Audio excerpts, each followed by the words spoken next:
This is the 217 Recovery Podcast with Corey Winfield. You know, when people like reach out and ask for help, and it's something as simple as, hey, shipping her a box of tampons. The one thing about this girl is she's never asked me for anything. She may have hinted about tampons.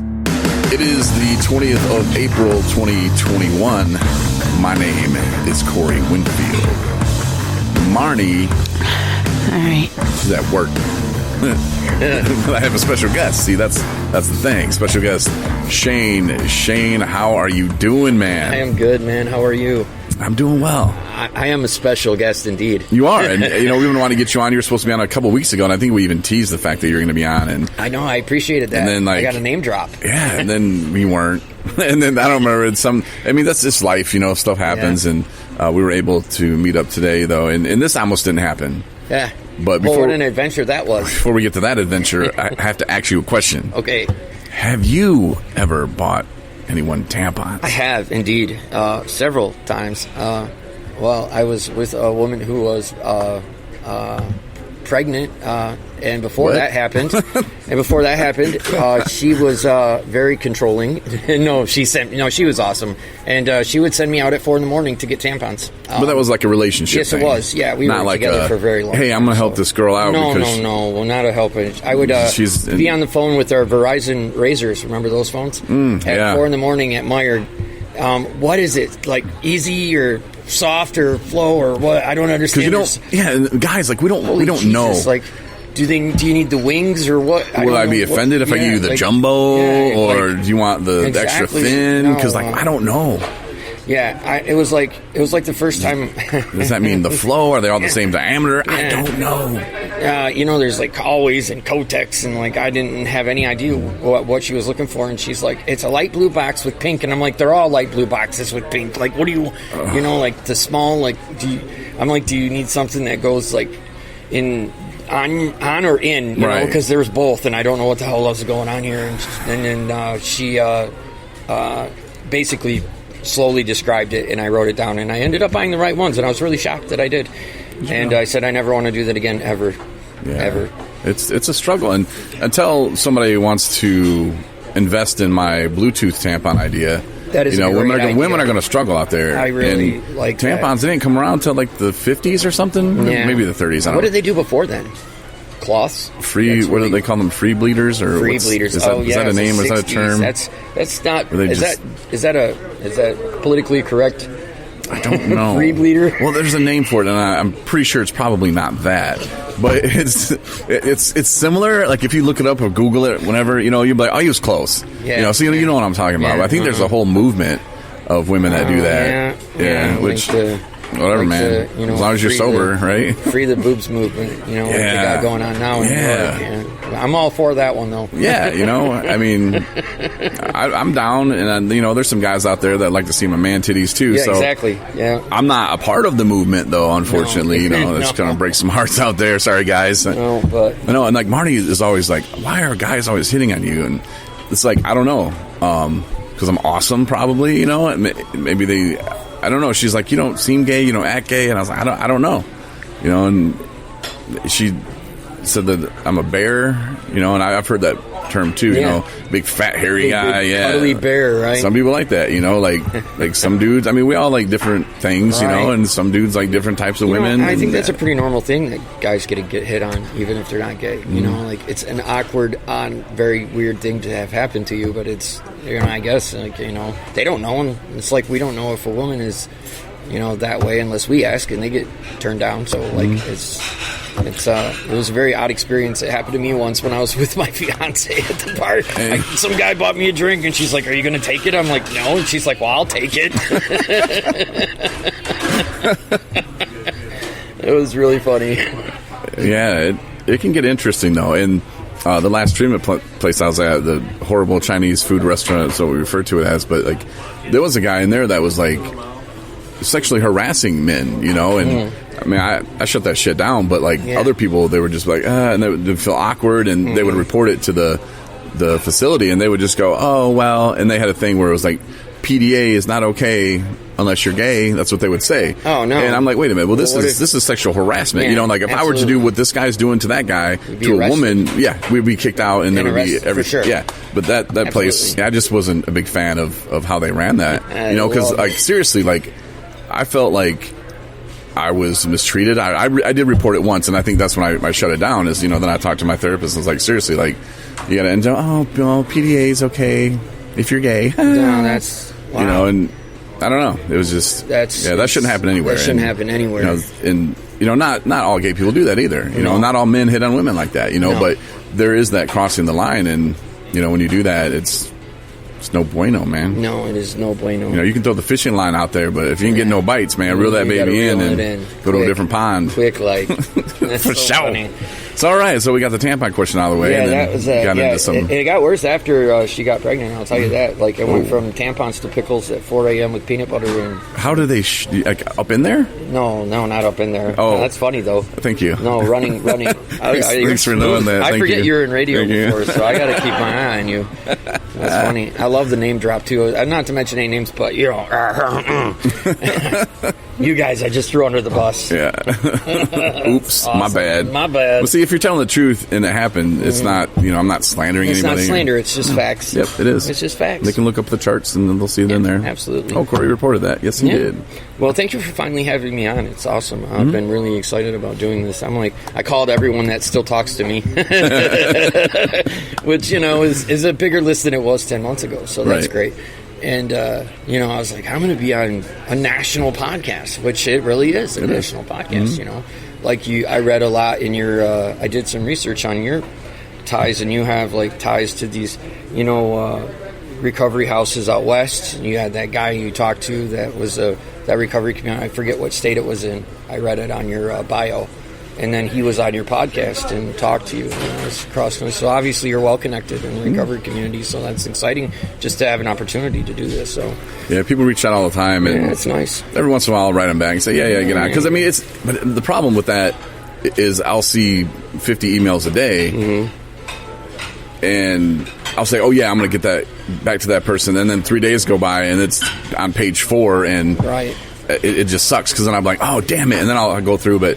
If they catch me on a good day like Robert did, it took a while for me to get with Robert because he reached out through Facebook, and I get on there once in a while, you know, but that's not really the best way to get a hold of me, right? Because I think my sister is the actual like social media manager, media moderator, yeah, nice. and you know, and sometimes she's kind of like, whatever. Right. I'm like, Kylie, you gotta let me know about those. Brush that stuff off your shoulder. And so when I did finally see him, I'm like, who's this guy? Like, how long? It's been 2 weeks ago, you know. So I sent him an email. But yeah, it's cool to stay connected like that. And you know, I wish I could do a better job of reaching back out to those people that do reach out and say, hey, we want you on my podcast. And I rarely do them. I'm like, yeah, let's try to work it out. And then I'm just like, whatever, you know, because I don't know, like. I probably should do that, you know. Any business person's going to be like, "Why aren't you doing that then?" You know, and just to get your name out there a little bit more. Busy doing stuff. You're busy doing things that you. I mean, how long have you guys been doing this now? 3 years? 2. 2. Okay. It feels like 20. Yeah. But no, doing it 2 years, and we've been. You know, we came from doing it at Nathan's house in Boyne City where we started, and with one of this microphone right here, matter of fact, and sitting on a couch passing it back and forth, and then we got 2 microphones. We thought, oh man, we're going places, you know. Big time now. And I was telling the guys then that I'm gonna have a studio and everything will be great, and they're like, yeah. And then the guys faded and came in and out, and you know, now I married Marnie and told her she had to be my co-host, or else, you know, that's the way to do it. Yeah. So you tell them what's up, you know? You just ultimatum. And then like, give me that breast milks too, girl. Breast milks. You know? Shout out to breast milks. Yes, across the country. That is great. But no, you know, so it's fun and it's something that kept me sober. And you know, if anybody laughs at what you're going to do or your plans change, like if you got plans, and I'm sure you do, you know, and they may not all make sense, but you know, at the end of the day, where you kind of want to be, you know, you have something that you're going after, you know.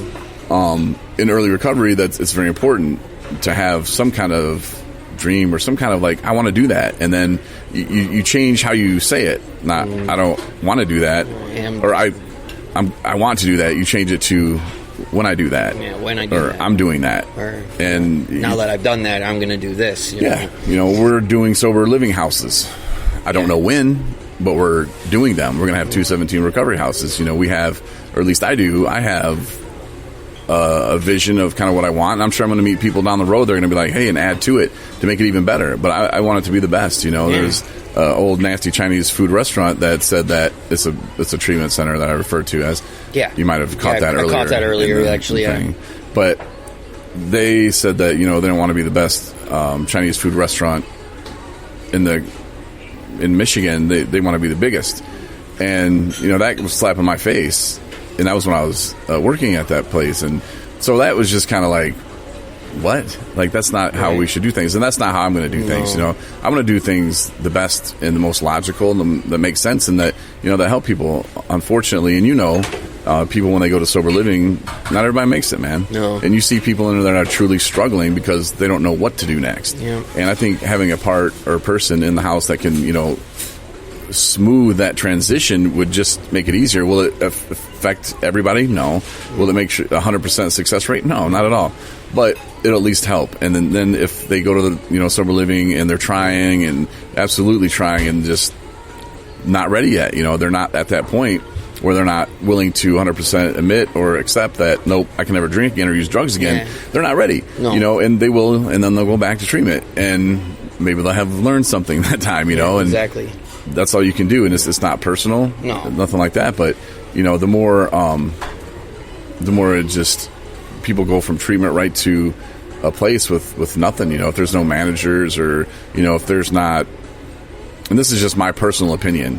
You know, if there's not anybody to help them along, I think it's hard, and it's really not set up for success. No, and I know it's not. When I was in Grand Rapids, it was like the place I went to was like that. And there was just like, I felt like I was there because they wanted their money, you know, and the state was paying for it at the time. And so, like, as long as they get their money, they didn't care. Yeah. And I don't know, it shouldn't be run that way.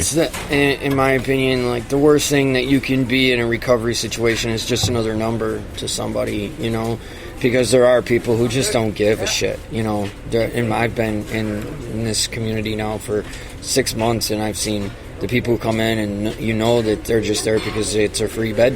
Right. And then there's people who really have the drive to succeed.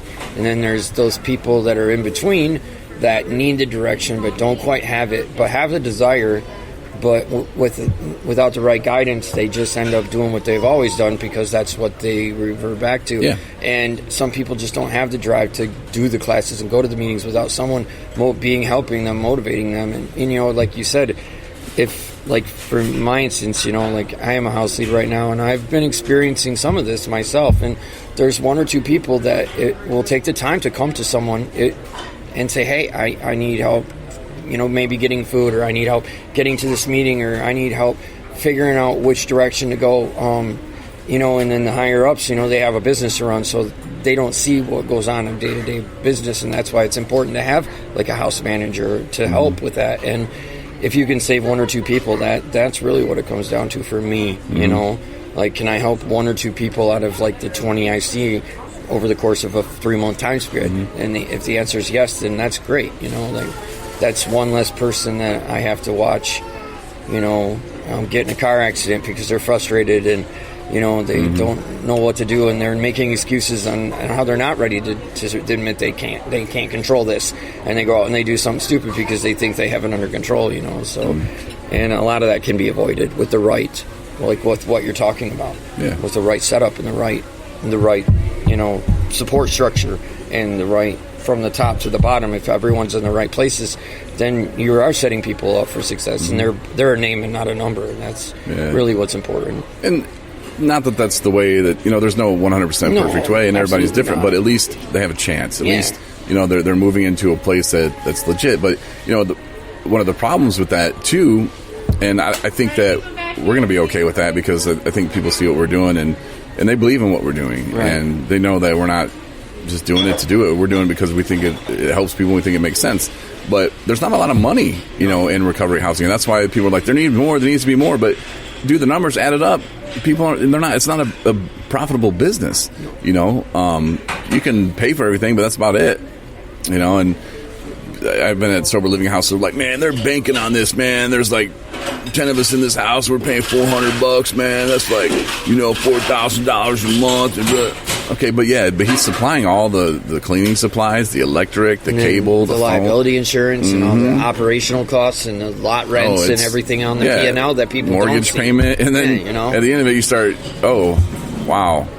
Like, we added it up, and that's if the 10 beds are full all the time, which are never. It's in and out, cycling through, and you know, if we do what we want to do and do it right, you know, like, we'll charge people to live there because I think that that's the accountability part of it as well. And, you know, we're trying to teach people.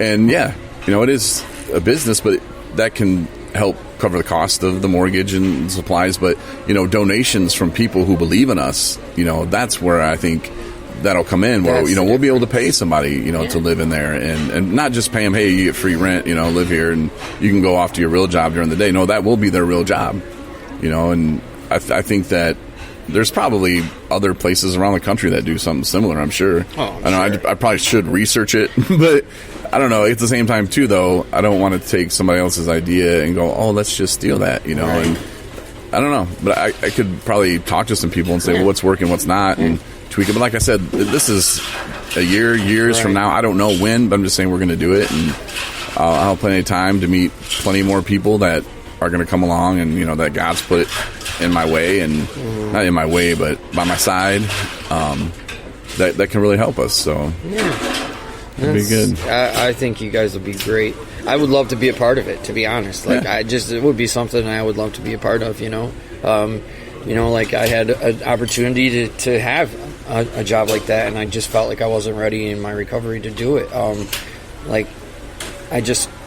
It was probably one of the first responsible decisions I've made in probably 20 years. Doesn't that feel good, it though? It does feel amazing, you know, to know that, you know, like, my pride wanted me to do it, you know, because I know I could, but it could have been the first bad decision in a long line of decisions that ends me up in relapse like it always has before. And that is the difference now. Like, I actually want to make the good decisions and have the wherewithal to actually diagnose what I'm getting into and know if it's the right thing or not. But, definitely future for sure. That'd be great. And I think you guys are going to be really good. I think you have a good plan. And, you know, it's a long way. It's a ways away yet, you know. It is.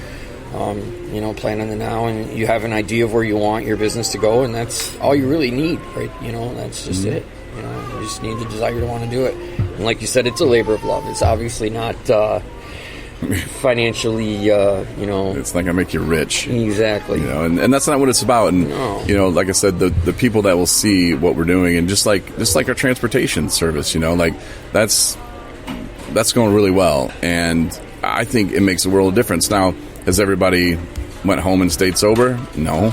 That's not what it's for. But if you can put somebody in a car for 3-4 hours sometimes with me, and we're talking recovery the whole time, dude, like, they're getting something out of that, you know. And will they take it with them that time? I hope so. But they will have remembered something that I said to them, or something that was suggested to them, you know, because I don't tell them what to do with their life. But, you know, certified recovery coach, so that makes a little bit of difference, you know. And you got that one-on-one time, man. I mean, it makes a big difference. It's huge. You know, I wish that I could have had that kind of experience, just getting shoved on a bus and, like, what am I going to do? And I don't know.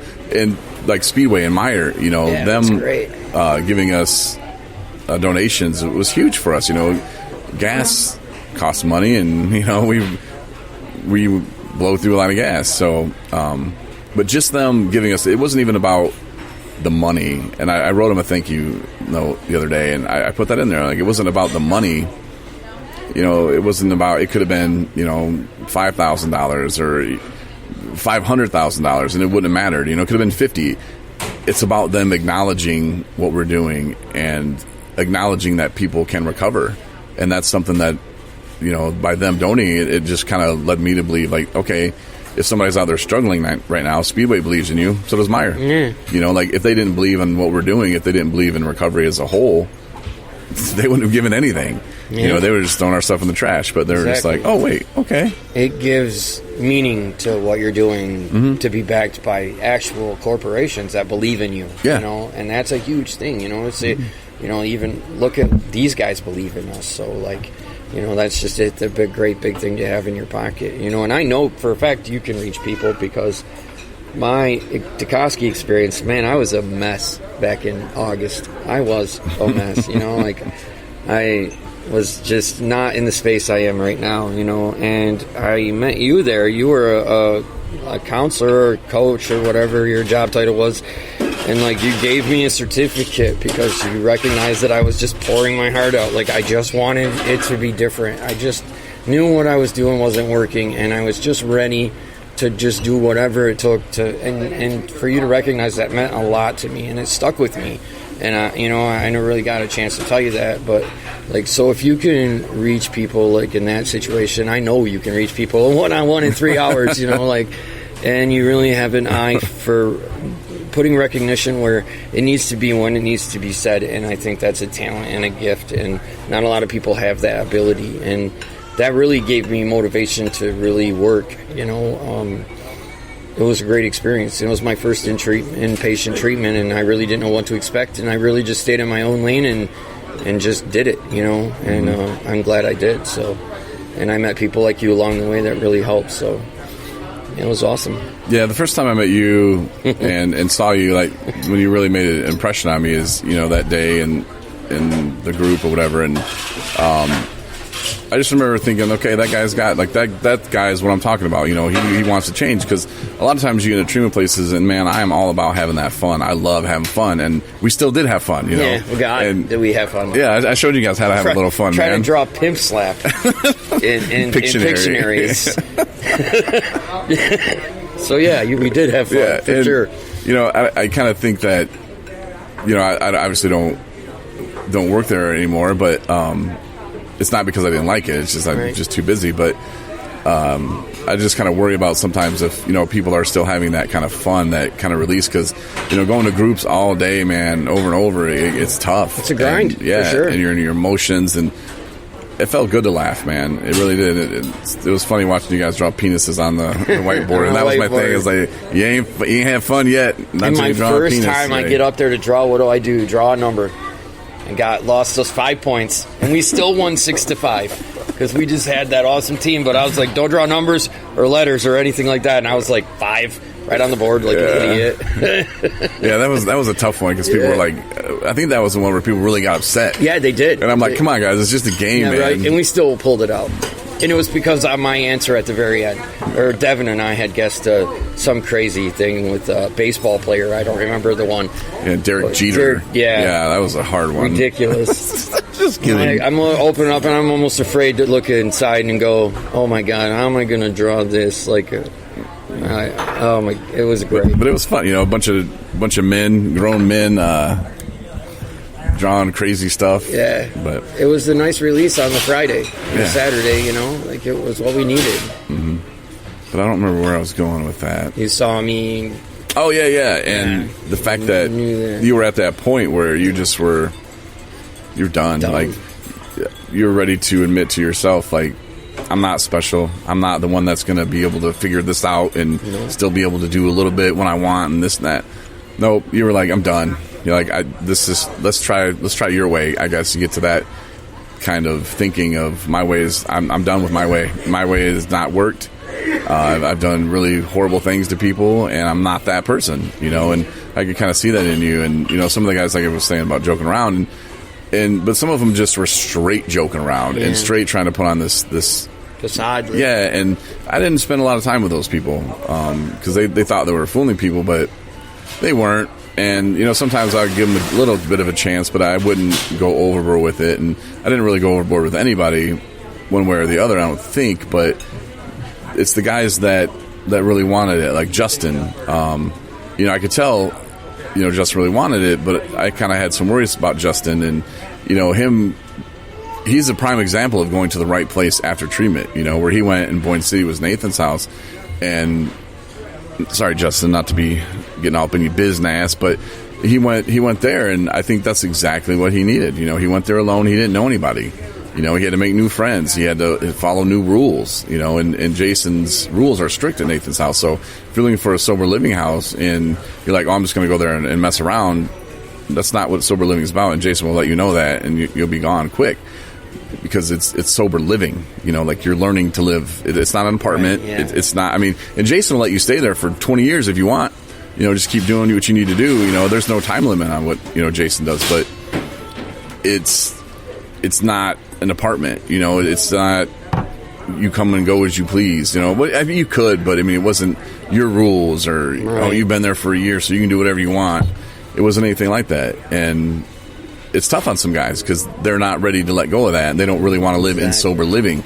They want to go somewhere to show their mom that they did it after they left treatment, so they can come back home and then do the same shit they were doing back before. In the basement. Yeah, and then nobody will know this time because, Mom, I went to treatment. I'm good. I'm just going to hide it better. Is what they're really thinking. Yeah. I'll just make sure that they're already planning. They're already Yeah. still thinking like, how can they get away with whatever they need to get away with to get back to where their life was easy? Mm-hmm. You know, I used to think that. I did too for years. I used to think, I'll just do this little BS IOP outpatient and make moms happy. Stepdad will be a little bit happier.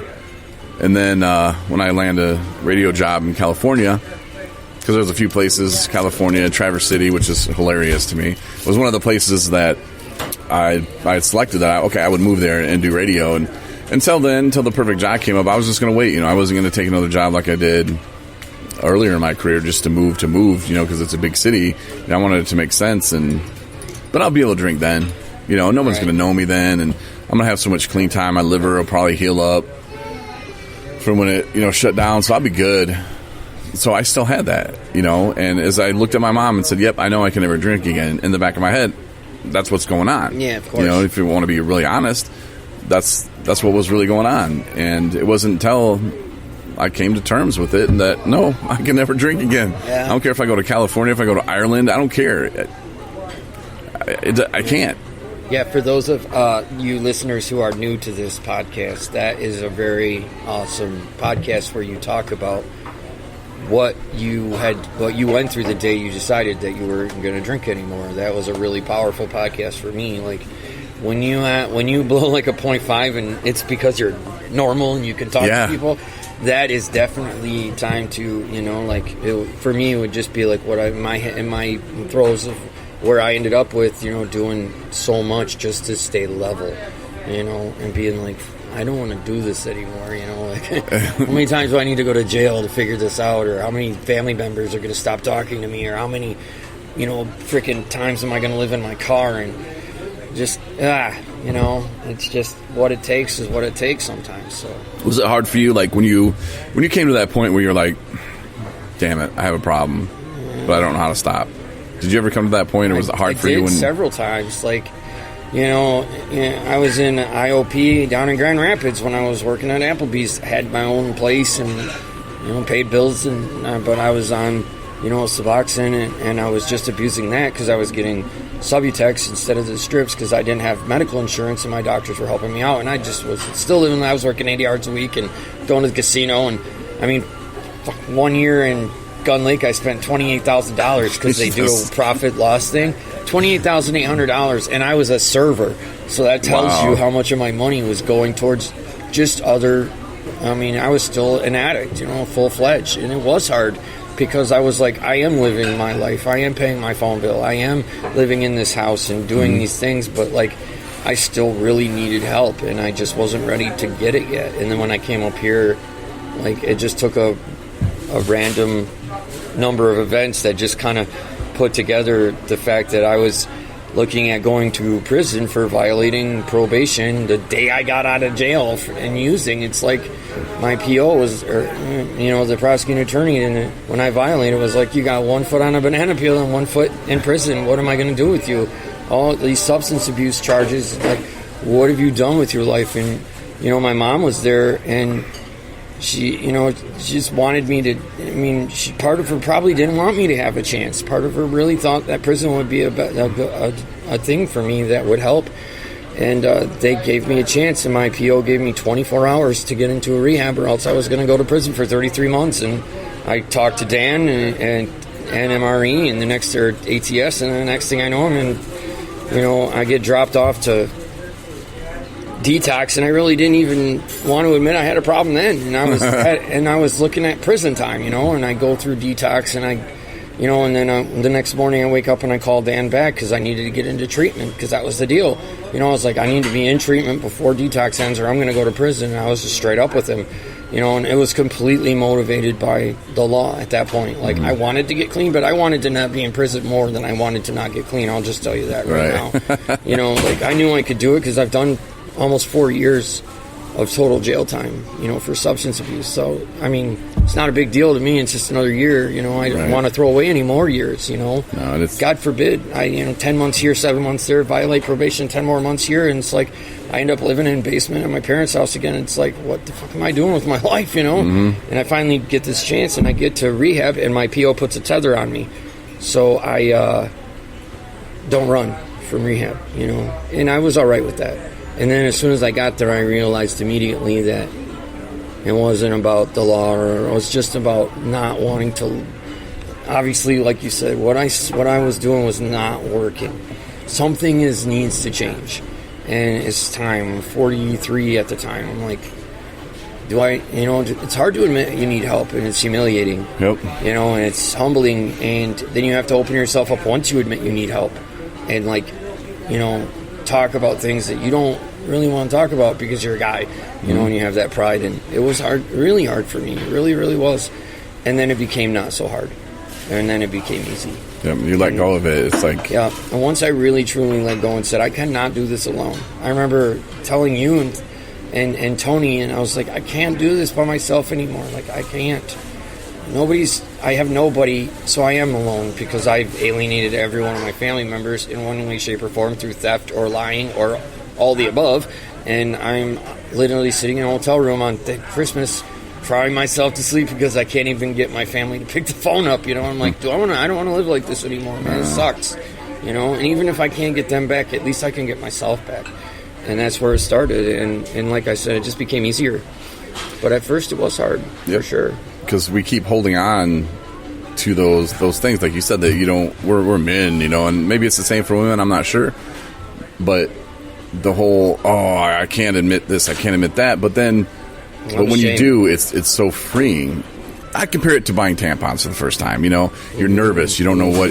Do I get the thick ones, the jumbos? I don't know. Does that mean that it's big, it's vagina, or does that mean it's a big flow? I don't know. And these are like serious questions that men have when buying tampons. But once you do it, and you're like, oh, it wasn't so bad. No, I know. Okay, so tomorrow or next month, whatever.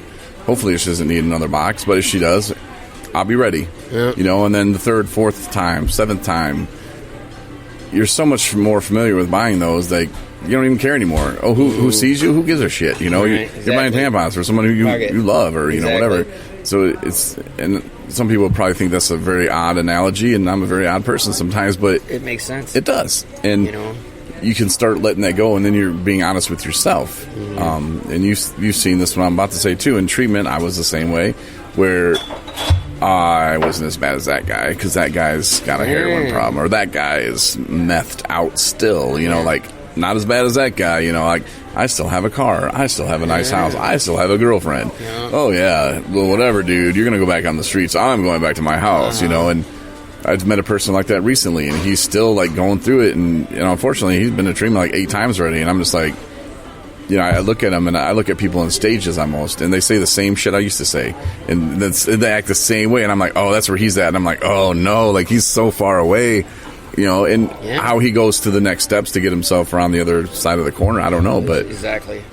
But man, I just look at it and it's like, oh, like you got a ways to go, buddy. I talked to my mom about this exact thing, and my family or anyone. My sister is also in recovery. She's been clean for 5 years, so her and I, she's like my little sister. She's kind of like my family help therapist type, because she's been there, she's been through it.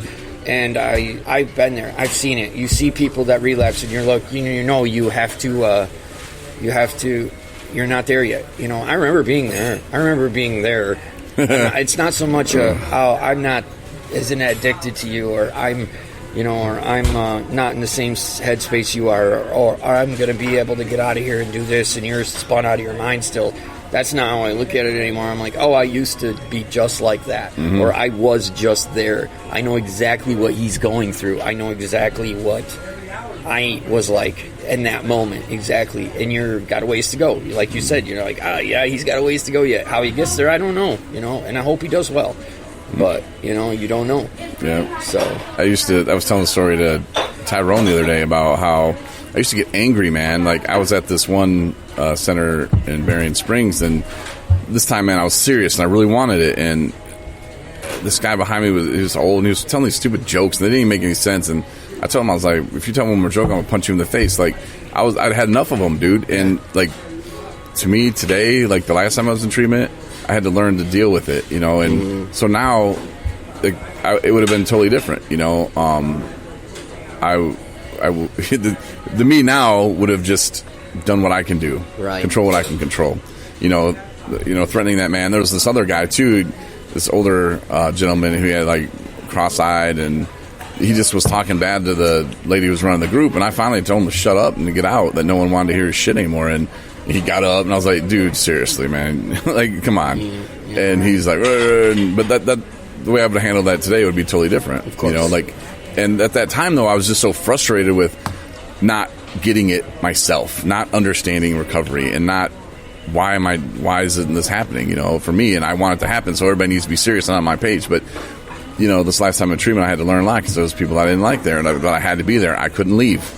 And, yeah, it's like, okay, well, what can I do? I need to control how I act and think, and I'm the only one who can do that. Mm-hmm. And once you start learning that, it becomes easier. And, now if somebody's acting a fool, all right, it ain't my job, like, my job is to focus on my recovery and what can I learn and what can I do. Yeah. What I found for me is it was hard to not invest yourself in everyone else's recovery along with yours. When I first was in recovery, like I say first was in because I'm like a pro and I'm only 10 months sober, but like I really found myself like really genuinely investing feelings into how they're failing or succeeding, and I really just realized that or people get pissing me off, or like I said a couple of things to a couple of the guys in the house that I immediately regretted, and I'm different, because I can just blow it off or like admit that someone's quirks are just their quirks, and I just, since I'm here, I have to deal with that, and I shouldn't really be that aggressive guy that says shut the fuck up or I'm going to drag you outside, right, or relate, just revert to how I used to be, punch first, ask questions later, because it's a lot easier to live that way, and you just got to dismiss it. And my biggest fear was I didn't even know if I could live sober. I didn't know how to do it. That's what my biggest fear was. I remember laughing at myself when I got into the recovery and realized how easy it was to take it one day at a time and not overwhelm yourself. I remember saying that to you. I'm like, I don't know. I'm in tears, freaking out. I don't know. I'm going to live sober. I've never done it before. Like, I'm freaking out. I don't know. I've never not gone to work high. It's been 20 years. Can I still wait tables and be sober and deal with all the bullshit? I don't know. Yes, that'll be so much easier. It'll be so much easier to not want to punch everyone. Yeah. Or like have them see the glaze in my eyes and be like, they can't see. They can't tell. You can't smell it. It's not weed. It's not alcohol. Yeah. You can't tell. This thing, I was tired. No, the fact that I'm just like at the table going, nodding. If it's a podcast, so you can't see me nodding off, but that's what I'm doing. I forget that I'm on radio. We got a professional across from me. I'm all brushing my shoulder. We're not on TV, so. Some people do the podcast, like my friend James Deere, who does that Break the Chain. But he does his on video, and but he has. And I love you, James, but he likes to have like little hotties on, and it's not that I don't like to have little hotties on, but I don't know, it's different. And James is cool in what he's doing. He wants worldwide domination of recovery. Maybe he's the Antichrist. The recovery Antichrist. James with the name like James Deere. James Deere. Yeah, it sounds like it. It's like it could be the Antichrist of tractor equipment too. But it's DEAR. Oh, okay. Oh, so deer. Yeah, so it's very endearing. Yeah, there's a lot of in between the lines there. I'm watching you now, James. Yeah, he's got your eye. He's got his eye on you and your hotties. I'm gonna send you our Jesus shirt. But Jesus is a big fan. Have you seen those yet? No, not I'm yet. going to get you one. No, I need one. like- Jesus is a big fan. Is that what it says? Yeah. It's 217 Recovery. It's like Jesus is a big fan that has like cartoon of Jesus. I saw a great T-shirt yesterday at Shell that said things on my to-do list, and then underneath it said nada, and then a bunch of dots underneath that. I was like, I love it. It's a great shirt. Yeah, and you're rocking the hat today. Yeah, 217 I am Recovery hats. walking billboard, and I do promote this podcast and in recovery environment too, like my outpatient classes. I got everyone in my dialectical class listening to the podcast now. Nice. Yeah, all 10 of us, and that is a really awesome group, and I'm so glad to be a part of it. And that was get invited to only class. So to be fortunate enough to be asked to join a group of guys and women like that is amazing. So cool. And it's really awesome. It's challenging. I'll tell you that. It's the most challenging thing I've ever done because it completely just whitewashes how you think and makes you think a completely different way. It's very detailed, which I have a hard time with, details. So I really like it. But yeah, I got everyone listening to that, and I wrote on our board today, rate, review, subscribe, 217 Recovery Podcast, because, I listen to the Dan Levitard show, and they're all rate, review, subscribe, and then delete, and then re-rate, review, and re-subscribe, so we can get your numbers up there. But you do a great thing, and I love your podcast because not all of them are about recovery, but recovery is not all about recovery all the time. It's right. about the things in the middle, and this podcast does a good job of finding the little areas that you need to laugh, like your and Marnie's discussion on what was it the other day on the 13th? You were talking about fear or being too cocky. And you're like, I don't want to run a radio station. I can't do this. I can't run a podcast. I can't do this. And you could tell she was like, that's not what I'm talking about. But, just that right there, that really helps in recovery. It really does. Yeah, she was giving me the evil stare. I texted her and I said, I could see your eyes rolling at that very moment. Yeah, every time she's like, you didn't understand what I was talking about. That's how she talks when she's mean. Yeah. You don't understand what I was talking about. And I was like, you don't understand what I was talking about. Yeah, I was like, don't you ever talk to me like that again. Right. I said, I just texted her. I said, I could see your eyes rolling literally at that moment. And she's like, yeah, he didn't understand. I said, yeah, he did. He did. He was just giving you some shit. Yeah. And the guy she was talking about too, man, I doubt he's listening, but it's not going to end well, unless he decides to just stop and change everything, man. It's at that point where death or jail now. It's and I feel bad, and I had that very same option myself, death or jail. And I don't know, nothing I can do, so that's too bad. Good luck for him, and it's like that's why I kind of knew that too, because it wasn't I don't know, It's just one of those situations, Like, for me, I always get from my mother, especially, because she's always been my biggest supporter, even in my worst. She never really approved of what I did, but she never really truly gave up on me either, and I appreciate that. And I said, she's like, it's every area. My credit score is 662 for the first time in 15 years. I got my first loan from, Forest Area Federal Credit Union that didn't require a cosigner. I have a bank account in a real bank because I'm not trying to run from all my warrants and not wanting to get a bank account or change my address. I got my driver's license back for the first time in 7 years. I'm focused on not just my sobriety, but every part of it. Everything had to change. And until I remember being in Grand Rapids and being like, I'm not using anymore. I was still an addict because I didn't fix anything. I didn't realize that I even knew what PTSD was, or the fact that I needed help with it, or the fact that I needed help understanding what is wrong with me, or that addiction is a symptom. I hear that a lot. I never really agreed with it, but maybe there is something to that effect, because there's a lot of things that lead us down to that path. And after a while, you can't blame your past. You have to realize that you're making the choice on your own now. and it takes a long time to get there, and sometimes you never get there. Right. And I just feel lucky to have the opportunity to be like, well, it's either death or jail or living in my car alone for the rest of my life. None of those sound real good options, so let's try something different, Yeah. So let's just try somebody else's way and let me just listen. And being on Sublocade instead of Suboxone, that was another decision I made that was amazing. It doesn't seem like much, but it took the power away from the medicine for me.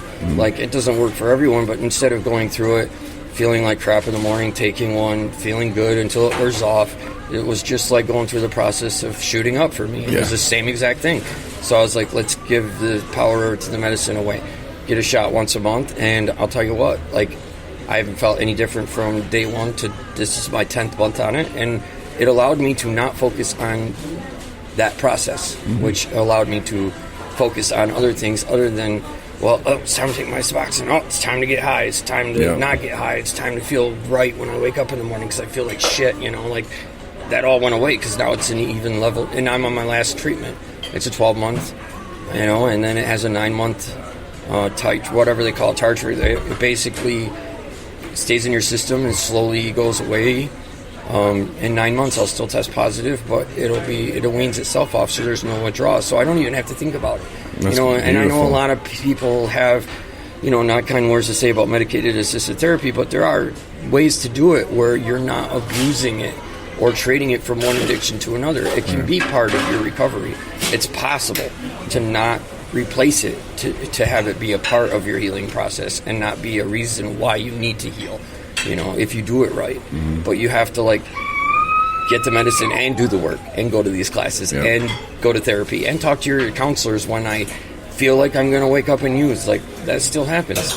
The difference is now is I have a support structure that I use, because I've created it along the way, and that's huge for me. So, and that's the difference for me. That's what's the big difference. So, in being afraid to not be afraid, to be afraid, to make the calls you need to make when you're struggling. Do you feel that people that don't want to get on the shot are just people that aren't ready?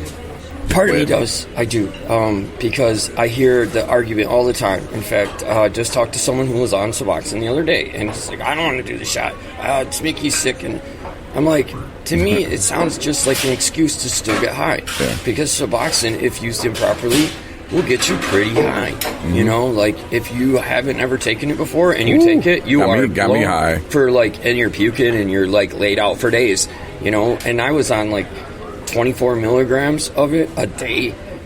That just shows you where my addiction was, because I'm not even getting high from this. I don't even feel it. I could take 3 of them at once and be like, it's nothing.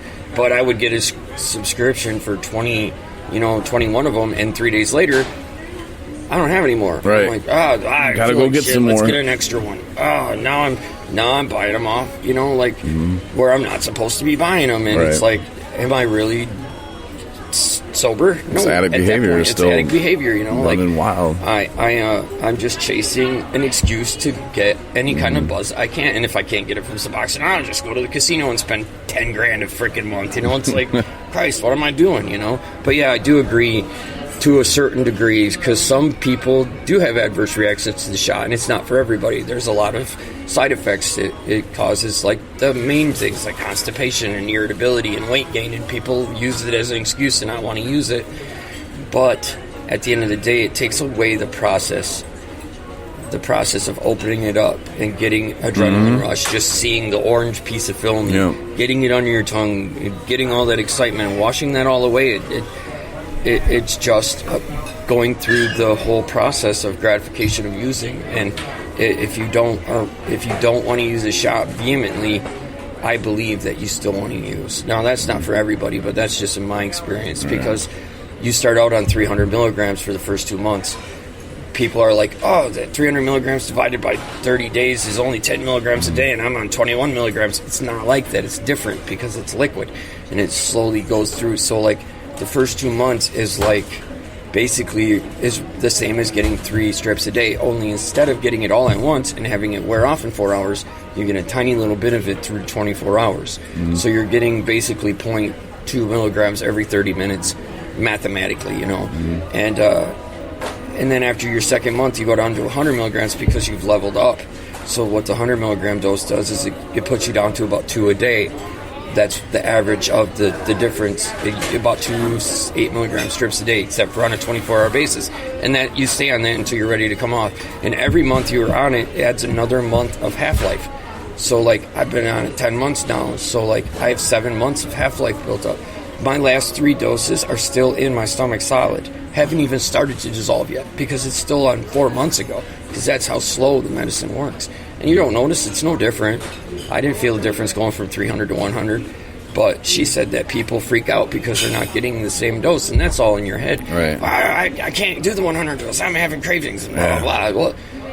What? Like, I can tell you from experience that going from the 300 to the 100, I don't feel any different now than I did the first day I got the shot back in August. I don't feel a single bit of difference. So, to me, if you're just not ready, you're not ready, and that medicine is not going to work for you if you're just not ready. Well, some of the problem, personally, I have with, some of the medically assisted treatment is beaten over my head. Mm-hmm. I'm told I have to accept it. I have to tell everybody that's the way you got to do it. And some of it, sure. Vivitrol, sure. But again, Vivitrol, you have to get it. There's things that you have to do. You have to go to outpatient. But then I can stop getting it like I did and tell my family, yep, I'm still getting it. I'm still getting it. And then plan my relapse. Mm-hmm. So it doesn't necessarily mean it. I wasn't ready. Yeah. But can it help some people? I guess. And my mom was like, my mom wasn't a real big fan of it because she was like, that's just fake. That's fake hope. Like you need to just do it. Like yourself. And when you have those moments, you need to win those battles. And I did a lot of times, but those times I didn't, boom, end up in the hospital. And once I take that first drink, I can't stop. But so but back to my problem, if somebody has they break their leg. They get on some opiates, and they're taking whatever, and they start abusing it, and they run out, and the doctor doesn't give them anymore, so they switch to heroin. They're like, oh, okay, here we go. Yeah. Now they're off and running. Okay, now they get busted or whatever, and now they get sent to treatment. Now you're giving them another prescription, which they already proved in the past they can't handle. But now here's another prescription. What makes you think that they're going to handle that correctly? And they don't. When I first got on it, did I handle it correctly? Hell no. No, God, no. Drug companies love it though because they're getting a lot of money from it, and that's another thing. Beating it over your head. It's like I heard they're putting alcoholics on it at some places, and I'm like, why would you want to be on that? Why would you want that? Now you have 2 problems. I don't know. Yeah, well, because my back hurts. Wait, what? Like, I have a hard time with it when, especially, it starts coming down like that, and I don't know. 5 years wait. They'll be like, oops, I guess we shouldn't have been giving people that. And then there'll be a lawsuit, and then it'll be all those stupid drug companies. That's all their fault now. And just like it was back in the early 2000s with the pill mills. And and just for me, that's exactly my story, man. I had surgery on my neck. I had a tumor. I was in ICU for 8 weeks, and when I came out, I was medically addicted to painkillers. And I traded. They gave me a whole bunch of pain medicine. And it's 2004, exactly. So I came out with 380 milligram oxys and 124 milligram Dilaudid a month for 700 stitches in my neck that it didn't even hurt after the 8 weeks I spent in the hospital. It's and they just upped it instead of lowered it like they were supposed to. And I was like, hey, these are $80 a piece. I can get a lot more for my dollar if I just go to the east side of the city. And then next thing I know, I'm a full-blown heroin addict, and it didn't take long. And unfortunately, when I got put on Suboxone, it was just a replacement, like you said. And when I talked to Emmy, who's an amazing counselor, and my counselor, Shelley, and I said, they were like, how do you feel about this? And I said, well, let's try it, because I know that if I get into the recovery house with these strips, I'm not going to have any on Wednesday when I get them on Monday, and I know that about myself. So let's try something different. And I'll tell you what, it was great because it stopped all my cravings. It stopped my thinking about them constantly, and allowed me to focus on other areas of my recovery, like the classes and the work and the and the mental wellness and getting a psychiatrist and it just eradicated a full part of the process, which is dealing with cravings. If it's done the right way, it can be useful, but it has to be done in the right setting. You have to be able to utilize the therapy and the psychology of it, and talking to social work about it, and dealing with why you need it in the first place, and having it just be a part of your recovery and not the reason you're not using. It's only part of the reason why I'm clean. And now it's not even really a reason because I only have one, and I'm excited about getting off of it. Not like, I'm going to go back to the 300 milligram. And as soon as I get my last shot, I'm going to be on the phone the next day. You know what? I just had a dream about heroin and I'm freaking out. So let me get back on the... No, it's not like that anymore. It's different, you know. You just have to be in the right headspace because you can use it, and it is a crutch. And I do agree with that because there's a valid point to each argument, I think, you know. But I think it's... When you were telling me about it, I don't know, a couple months ago or whatever, and I was just like, that makes sense. And, you know, I've seen so many people, like, freak out when they get down to their last 4 or 5 strips, and they're like, oh, my God, and it's addict behavior. It's addict behavior. You know, and they're needing more, and they'll do anything. Come on, man, let me buy some from you. Hey, man, can I get some of that? Exactly. And, wait, hold on, huh? Like, trading one for the other, man. And just because, again, we already know just because the doctor writes it for you doesn't mean it's the best thing. But, again, when they're beating it over your head that, it's fine, you have to accept it because, damn it, that's what we said, it saves lives.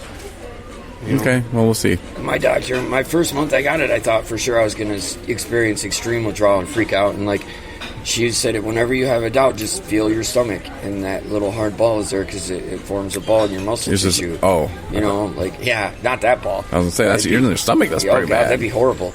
I'd be like, hernia. I'm 44. Yeah, they've dropped. Okay. Anyway, sorry, I didn't mean no, that's great. I love it. So you keep me on my toes. Like, I like that. But you know, like if it basically eats away at the fat tissue until it forms a pocket, and then and that's how it releases itself. And it does it slow. It's designed medically to do that. Right. And that comfort is there. There it is. That's you need. If you feel that, I still have it. You know, like, and then it goes away, and then after a month, you don't even realize it's there. Because what it does is, it's really important to realize that the reason why we use is to flood the brain with dopamine, and that rush is what we're after. And when we don't have that anymore, it creates like we want to have that back, you know, and that's why people use drugs. It's not even about the addiction, it's about the brain's addiction to dopamine at that point. And what this drug does is it blocks the dopamine receptors and tricks them into thinking that they're in use, like active, very active. So like now my brain thinks I'm getting a shot of heroin every 2 hours, but I'm really not at all. So now my chemical balance of my brain is leveled out. So now I can focus on not being in complete, like, oh my God, I need to use her, I'm going to freaking die or kill someone or like go out and, you know, like steal or do whatever we did, you know. That's not there anymore just because the chemical dependency has been straightened out in the brain. And that is the difference in the drug. It's not, it fools, it's a partial antagonist. So it fools your receptors into thinking that the opiates are there when they're really not. Right. And that creates the brain saying, oh, I have my drug. Now I can act normally, you know. So now I'm able to think more clearly when I am in class, and then it became something that was not even really on the top of my recovery. At first it was, but now it's down on the bottom, you know. I don't even think about it anymore. And that really allowed me to flourish this time.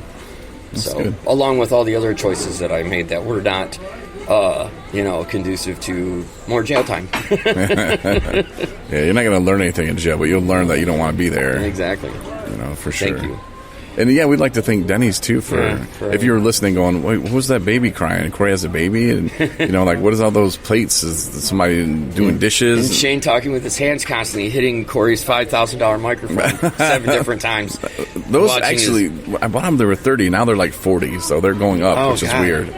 So I'm abusing a $30 microphone. $40 now, yeah. I'm going to have to go to microphone treatment. Yeah. Or like how not to talk with my hands when there's no TV for me to be seen on. Right. But no, like, it was kind of interesting because, like, today we set out to go to the library in Traverse City, Michigan. Adventure. Yeah, and we'll end with this recap. We'll end with how we began. And we get there, and I checked the website, and it said something about not doing group rooms, but you could do study rooms. And I'm like, okay, cool. So I can do a study room. Let's go to the library and get it done. And we go in there, and the lady was... She wasn't very nice. So you didn't think she was nice either? I didn't. I thought she was prude. Yeah, prudish. Because I kind of gave it back to her a little bit. You know, yeah, I'm glad you did. Well, you should put that on your website. Yeah, as I'm walking out, like, tell your website guy or girl. Yeah, because we don't want to be sexist now. Yeah, but Yeah, clearly, like, straighten that stuff out so people don't waste their time coming there. Which leads me to ask, are all librarians angry? No. No, that one maybe. Maybe at Traverse City. I don't know. She was scary. I don't plan on going back. She's like, no, there's no open rooms at all, period. Like, we didn't understand her. I'm like, but your website said that, but then it said you could only book study rooms. So, nope, there's no... And it said 2 people could go in there. Yeah. But She was misleading. She goes, well, we can't reserve rooms because of COVID. And then she said, well, there are no rooms open because of COVID. And I'm like, well, if we can't reserve room, can we have one? No, there's not one open because of COVID. I'm like, well, you should have just said that in the first place. And change your effing website. Yeah, Jesus. God. I know somebody who didn't get any this morning. So that was our start. I should have said to her. That was our start. Yeah, and then I thought, okay, well, we'll just go to... Big Boy. Big Boy, yeah. And, like, usually when I cruise past there, not a lot of cars, we can have a nice little conversation there. And we get there, get out the car, and you notice right on the door, closed. Renovation. Damn it. And you got to be, like, we got to wrap up here in just a minute, but you were, like, kind of pressed for time, so we're like, okay, well, now where? And then, like, we'll go next door to the place that I hate. I'm not even going to mention it. The Chinese food service. That's really a food service for breakfast people, but only in Traverse City, which my mom loves this place. Horrible place. And that was too busy. So then we're like, yeah, Bob Evans, man. I'll go there. That's my fave, They're too busy. Yeah, I'll go there. I'm like, man, what the hell? And Denny's. So we ended up at Denny's. And, Denny's was a winner. Yeah, good staff, cool people, and, nobody's really telling us, hey, what are you guys doing? And not that they ever did when we've done podcasts at restaurants before, but... sometimes they look at you funny, but whatever, man. In closing, I really want to say thank you for listening to some of my story, and I want to give a shout out to Justin, because him and I were in Dekoski together, and man, I am so proud of you, and I hope you hear this from me, because you have come so far. To be where you are now is where I really kind of wanted to be myself, but I still have to focus on my own recovery before I'm in your shoes, so like, it's very admirable. And I really appreciate the opportunity, so thank you so much. Yeah, of course you're talking about Justin Burke. Yes. Who runs the AA meetings and NA meetings in our app, which when the new one comes, you'll be able to go to meetings so simple. Like we talked about having one yesterday, and I was like, man, I really want the app to be where people go, and sure, they can go online on their computer, but it's so, you'll love it, Shane. Like, it's so easy. You just pull up the app, boom, hit AA, boom, you're there. Yeah, I have an Android phone, so I was like, hey, I got the new app. You're like, no, you got the old one. Yeah, I was excited. I'm like, you did? And you're like, yeah. And then you pull it up, I'm like, no, that's the old one. That sucks. Damn. But that doesn't suck as bad on the Android, but the iOS app is horrible for them. And that's a lesson in don't buy cheap. You get what you pay for sometimes, unfortunately. $400 or $500 with that app company, and they're in India, and they suck. It's called Appy Pie. If you're going to ever get an app, don't get one with them.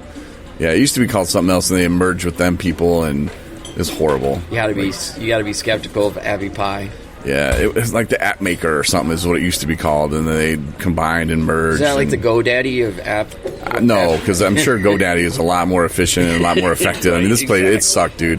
And then they would tell me, like, oh, this and that, and this is why your stuff's not working. And I'm like, no, bro, it's not. Like, and then they would tell me it is working. I'm like, no, it's not. I'm just stupid. And then nothing ever got fixed, and I'm like, and then they kept saying, hey, man, why don't you spend $1,200 with us? And I'm like, are you kidding me? Like, right. You just sold me a lemon. Like, why would I come back to the car lot to buy another car from you? Exactly.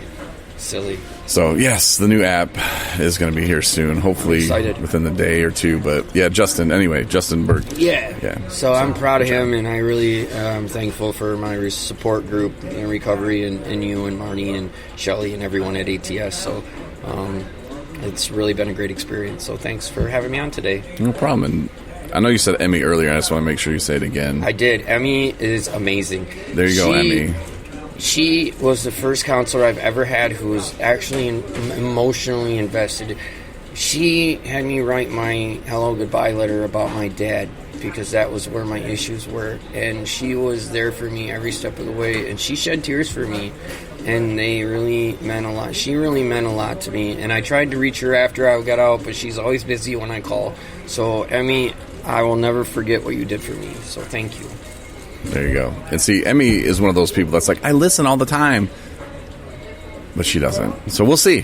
All right. I told her, I was like, okay, well, we give you shout outs all the time. She's like, nah. No, she really was just Oh my God, we can't even put it into words what she did for me. So thank you. Whoa, that's not. Just kidding. Just kidding. No sexual stuff. No. But all right, Shane, thanks for coming on the Thank you so podcast. much. I really do appreciate it. All right, awesome. Thanks for listening to the 217 Recovery Podcast. For more episodes plus bonus features, download the 217 Recovery app.